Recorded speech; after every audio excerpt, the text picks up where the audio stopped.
Seni sevdim kalbimle ve çok saf bir niyetle. Bir kez gözlerime baktın dedin, ben de seni seviyorum.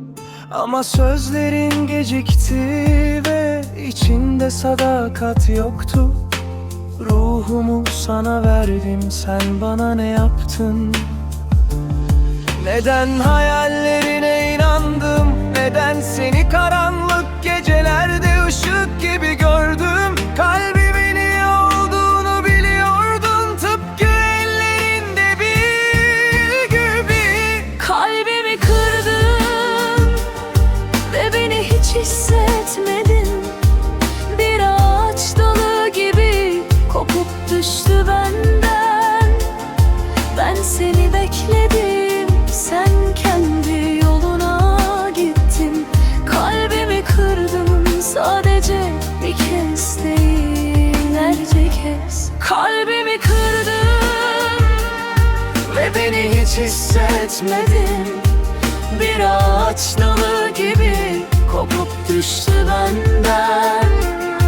Ben seni bekledim, sen kendi yoluna gittin.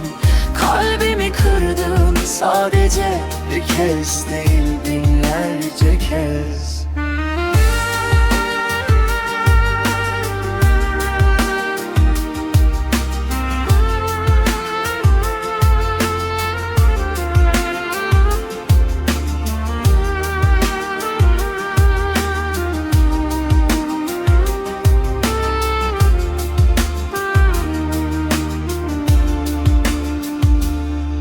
Bana dedin ki bu aşk, ama bu aşk nerede?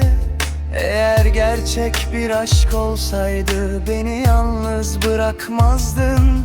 Her gece adın dudaklarımda gelir ama sen kaybolan bir hikaye oldun. Hayallerimin ve acılarımın arasında.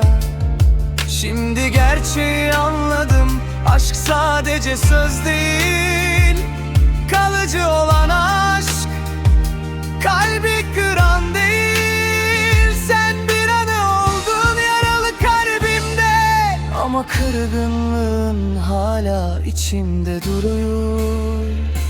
Kalbimi kırdın ve beni hiç hissetmedin. Bir ağaç dalı gibi kopup düştü benden. Ben seni bekledim, sen kendi yoluna gittin. Kalbimi kırdın sadece bir kez değil, binlerce kez. Kalbimi kırdın ve beni hiç hissetmedin. Bir ağaç dalı gibi kopup düştü benden. Ben seni bekledim, sen kendi yoluna gittin. Kalbimi kırdın sadece bir kez değil, binlerce kez.